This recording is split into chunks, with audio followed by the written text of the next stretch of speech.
Tipo assim, antes, isso aí é abominável e tudo mais, e Deus tirou e mandou o dilúvio.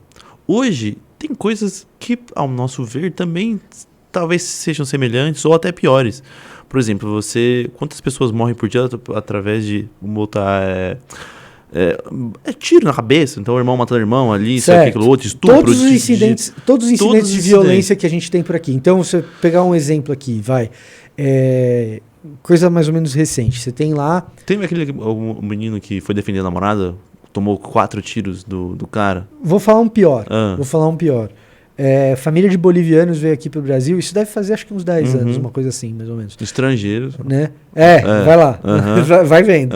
Né? Família de bolivianos vem aqui pro Brasil, fugindo do regime lá do Evo Morales, achando que aqui ia encontrar uma vida melhor, aqui em São Paulo.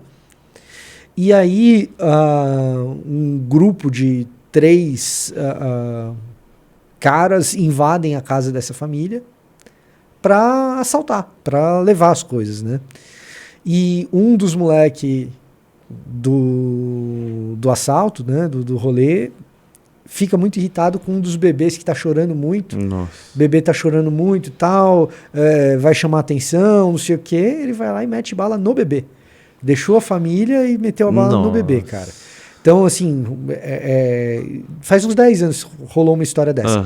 Depois teve justiçamento também. Esse moleque que fez isso... Pra você ver como o mundo continua sendo um mundo selvagem e horroroso. Sim, né? Esse moleque que fez isso, se não me engano, ele era menor. Assim, a minha memória não tá tão boa pra relatar o caso, mas assim, o moleque que fez isso, se não me engano, era menor. E a facção, depois, fez o tio do moleque matar o moleque. Caraca. Então a gente tem essas paradas até hoje. E talvez a sua pergunta é: por que Deus não mandou outro dilúvio?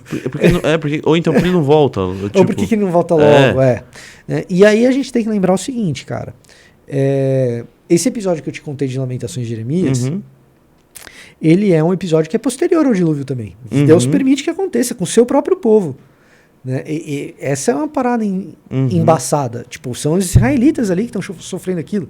Né? Que Deus permite que aconteça também. E o que a gente percebe nesse tipo de relato que a gente tem, tanto no texto bíblico quanto a gente tem pra gente, é que assim, descrever quem é Deus e o que ele faz, do ponto de vista do texto bíblico e do cristianismo, sempre vai ser um desafio gigante, sempre vão ficar alguns porquês.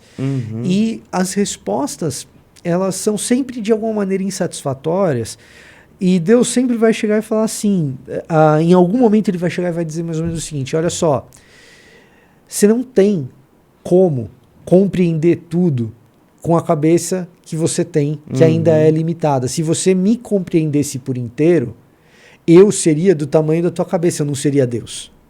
Ou você seria Deus. Né? Então, o livro de Jó, por exemplo, ele é inteiramente dedicado a esse tipo de questionamento. Por que pessoas boas sofrem? Jó era o cara mais de boa que exato, tem. Né? Por que pessoas boas sofrem? E aí fica uma discussão filosófica. O livro é gigante. Assim, o livro de Jó é um dos livros extensos, assim, longos da Bíblia. Né? E a maior parte do livro é uma discussão do porquê que isso acontece. E Jó rebate. Aí os amigos de Jó rebatem ele e eles ficam nessa troca. Pá, discute. Chega no final, Deus fala assim pra Jó: pô, você tem uns amigos zoados, hein? Você aí sofrendo, eles querem discutir se Deus é bom ou não. Né? E aí ele fala, e você também, Jó? Onde que você estava? Quando coloquei as fundações da terra. Exatamente. Onde que você estava quando eu criei esse bicho aqui? Onde que você estava? No fundo, Deus está dizendo assim, cara, peraí, você está querendo entender tudo? Não vai rolar. Não vai rolar. Agora, o que a gente percebe é que, pelo menos do ponto de vista cristão da história, Deus não permanece alheio a essas dores e esses sofrimentos. Por algum motivo, que a gente também tem dificuldade de explicar exatamente por que foi desse jeito, mas por algum motivo, Deus, no lugar de simplesmente extinguir essas dores no estalar de dedos, Então, assim, às vezes a gente queria que Jesus fosse o Thanos, né? Com a manopla do infinito. Tira ali, pum. Então, pum, e acaba o sofrimento. Uhum. Acaba a dor.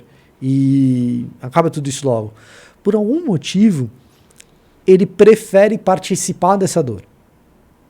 Uhum. Ele prefere entrar de cabeça nesse universo de sofrimento, nesse universo de violência, e sofrer ele mesmo